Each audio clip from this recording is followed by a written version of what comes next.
Hero আলমের মতো একজন লোককে ওরা ভয় পায়, যিনি স্বতন্ত্র ইলেকশন করছেন।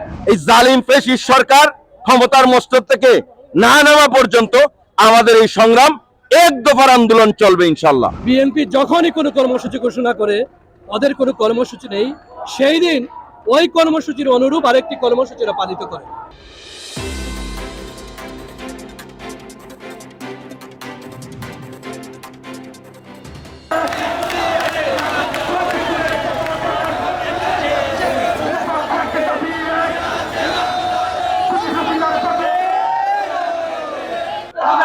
আজকের পদযাত্রার কেন্দ্রীয় ঘোষিত পদযাত্রা এবং এক দফা এক দাবি, এই দাবিকে সামনে রেখে অর্থাৎ বাংলাদেশের সুষ্ঠু নির্বাচন, একটি নিরপেক্ষ তত্ত্বাবধায়ক সরকারের মাধ্যমে সুষ্ঠু নির্বাচনের ব্যবস্থা না হলে বাংলাদেশ জাতীয়তাবাদী দল এক দফা কর্মসূচিতে সারা বাংলাদেশে বেগম খালেদা জিয়ার নেতৃত্বে এবং তারেন্নুরের অহংকার জনাব তারেক রহমানের নেতৃত্বে এই জালিম ফ্যাসিস্ট সরকার ক্ষমতার মস্তক থেকে না নামা পর্যন্ত আমাদের এই সংগ্রাম এক দফার আন্দোলন চলবে ইনশাল্লাহ।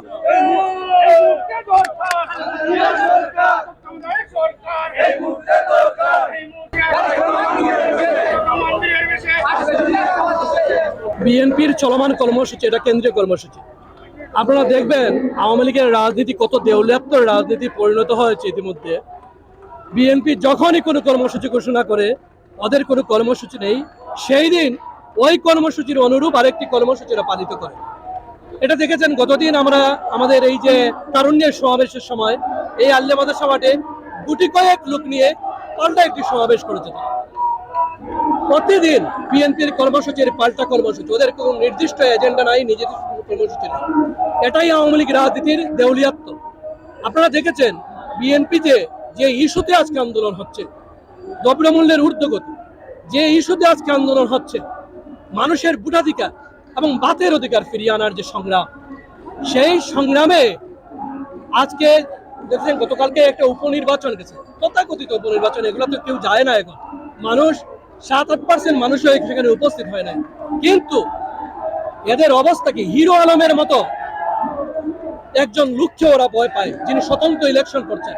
একটা প্রত্যন্ত প্রান্তিক জনপদের একজন মানুষকে আওয়ামী লীগের হাইয়েস্ট বডি, যাকে তিন ট্যাঙ্ক হিসেবে চিহ্নিত করা হয়, আরাফাত, সেই আরাফাতের সাথে তারা নিতে পারে না, তারা হিরো আলমকে নাজের। এই হচ্ছে বর্তমান আওয়ামী লীগ রাজনীতির দেউলিয়াত্বের বৈপাস। আমাদের কষ্ট হয়, এই সংগঠনটা এক সময় বাংলাদেশের রাজনীতিতে স্বাধীনতা পূর্ববর্তী সময়ে নেতৃত্ব দিয়েছিল। এই সংগঠনের এইমান অবস্থা হবে আমরা আশা করি না। গণতন্ত্রের জন্য প্রয়োজন শক্তিশালী সংগঠন। বিএনপি যেভাবে আছে, আওয়ামী লীগের সেভাবে থাকুক, আমরা সেটাই চেয়েছিলাম। তো আওয়ামী লীগের দেউলিয়াত্ব আপনারা সবাই দেখতেছেন। এই যে পর্যায়ে আপনারা বললেন আজকে পাল্টা কর্মসূচি, তাদের কর্মসূচি কিন্তু বিএনপি পালন করতেছে, আমরা কোনো কিছু বলতেছি না। কিন্তু বিএনপি যে কর্মসূচি পালন করবে সবগুলা জনগণকে সাথে নিয়ে করতেছে। কোনো প্রতিবন্ধকতা অতীতেও বিএনপির কর্মসূচিকে বাধাগ্রস্ত করতে পারে নাই এবং আজও পারবে না, আগামীতে পারবে না ইনশাআল্লাহ।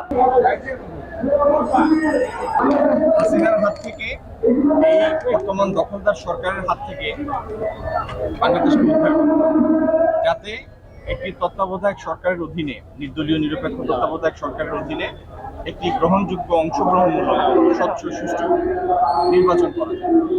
সেই লক্ষ্যে আপনারা দেখেছেন যে ঢাকায় আজকে এবং আগামীকাল বিস্তীর্ণ এলাকাব্যাপী পদযাত্রা এবং বাংলাদেশের অন্যান্য মহানগর এবং জেলা সদরে স্ব ইউনিটগুলি পদযাত্রা। তারই অংশ হিসেবে আজকে আমরা সিলেট রেজিস্ট্রারি মাঠে জড়ো হচ্ছি। এখন তো মাত্র আমাদের নেতাকর্মীরা আসা শুরু হয়েছে। আমাদের নেতাকর্মী এবং সাধারণ সিলেটবাসী মিলে অল্পক্ষণের মধ্যেই দেখবেন ইনশাল্লাহ হাজার হাজার মানুষের জনস্রোত তৈরি হবে। তারপর আমরা সেই পদযাত্রা নিয়ে আম্বরখানা যাব।